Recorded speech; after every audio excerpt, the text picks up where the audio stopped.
In the heart of China, there was a vast monastery where 500 monks dedicated their lives to the pursuit of self-realization.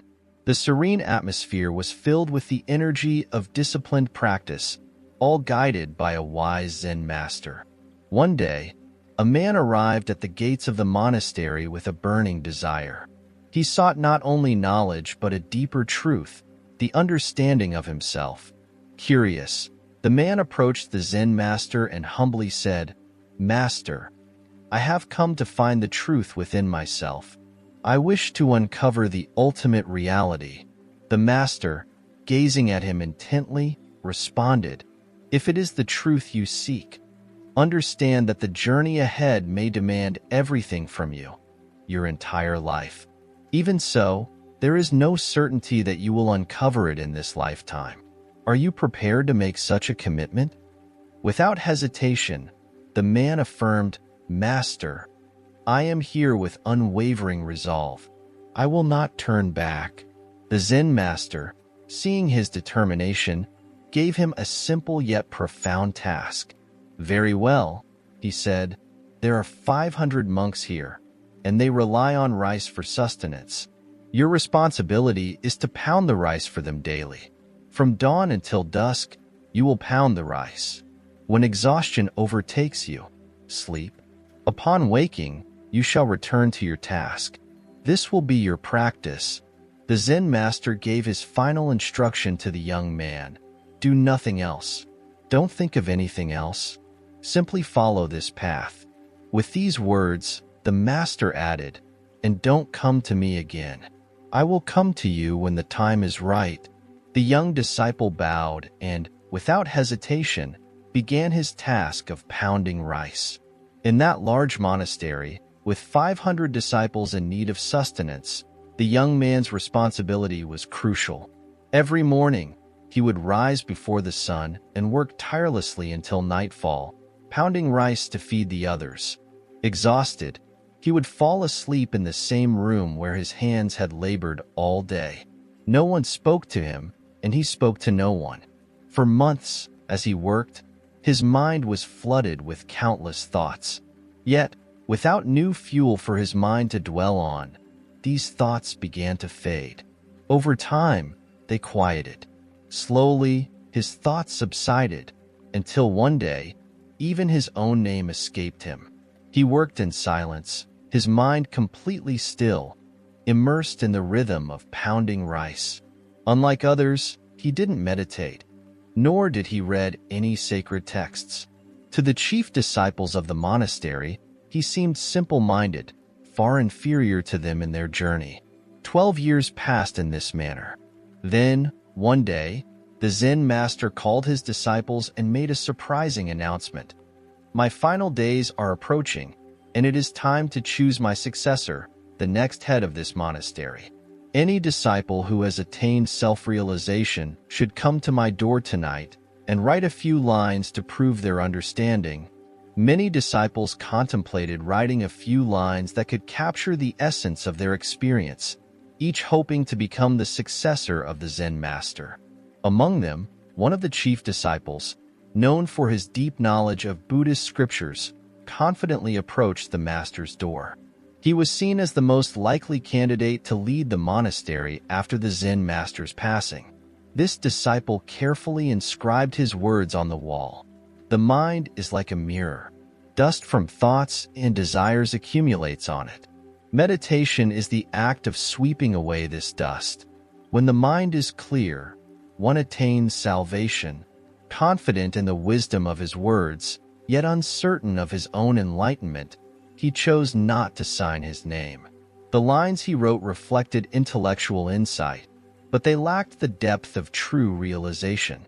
When the Zen master awoke the next morning and saw the writing on the wall, he was furious. "Who is the fool that wrote this garbage on my wall?" he exclaimed. The chief disciple, though inwardly shaken, remained silent. Despite the fact that his words seemed wise, they were hollow, filled with mere book knowledge, devoid of the true understanding that comes only from deep experience. The master's harsh reaction shocked the entire monastery, and the chief disciple's unspoken shame became the talk of every monk.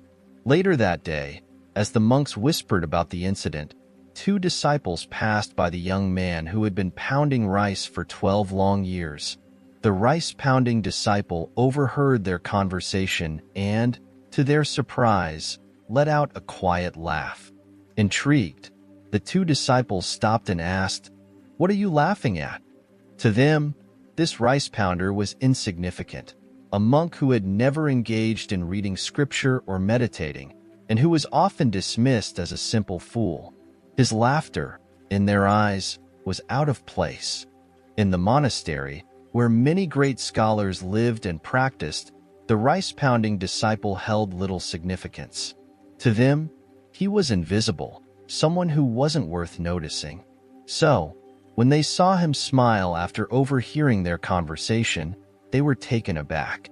"Why are you laughing?" they asked again, confused by his unexpected reaction. The rice-pounding disciple calmly replied, "I laughed because the master is right. All those lines are worthless. They hold no real meaning." His words shocked the other disciples, leaving them speechless for a moment. Curious and skeptical, they asked, "Can you write something better than that?" The disciple responded with humility, "I cannot write. I am illiterate. But yes, I can speak a few lines. If you write them down for me, I will go with you to the master's door." The disciples agreed, intrigued by what this so-called fool could possibly say. Together, they approached the master's quarters, and the rice pounder quietly recited his lines, which the others wrote on the wall. Below the lines, they signed his name, the rice pounder. The lines he spoke were astonishing in their simplicity and depth. The mind is but an illusion. There is neither mind nor any mirror of the mind. And when the mind does not exist, where can the dust settle? He who realizes this has known the truth. They expected the Zen Master to react with the same anger he had shown earlier. However, when the Master awoke and saw the new lines, his response was different. In the middle of the night, he rose from his bed and went directly to the rice pounder's room, where the young man was asleep after another day of pounding rice. The Zen Master gently woke him and said, "Take this. Take my stick and take my robe. From this moment forward, you are my successor." The Zen Master, now having passed on his wisdom and leadership, looked at the rice pounder with deep compassion. "But you must leave this monastery immediately," he instructed. "Go far from here. I know that many scholars in this monastery see themselves as superior to you. They will not be able to accept that a simple rice pounder has attained enlightenment while they have not. Their jealousy may lead them to harm you." The Master continued, "You have received everything that I have to give, and you found it while pounding rice. I know that wherever you go, people will be drawn to you. For when a flower blooms, its fragrance spreads far and wide." The rice pounder, filled with gratitude, touched his master's feet in respect. Then, quietly, under the cover of night, he left the monastery, heading into the unknown. In our own lives, many of us believe that meditation is something that can only be done while sitting still, with eyes closed. But in reality, this is not the case. True meditation can happen even while walking or working. The real essence of meditation is becoming so absorbed in what you are doing that you forget everything else, even your own body. Just as the rice pounder became completely immersed in the act of pounding rice, unaware of his surroundings, he ultimately reached self-realization through this simple task. In Zen, this is the true practice, to be fully present in the moment, without thought. For the mind exists only when there are thoughts. When thoughts disappear, the mind disappears with them, leaving only the pure, true self. In reality, there is no need for any elaborate spiritual practices to discover our true nature. We only need to become fully absorbed in whatever we are doing, so much so that the work itself becomes meditation.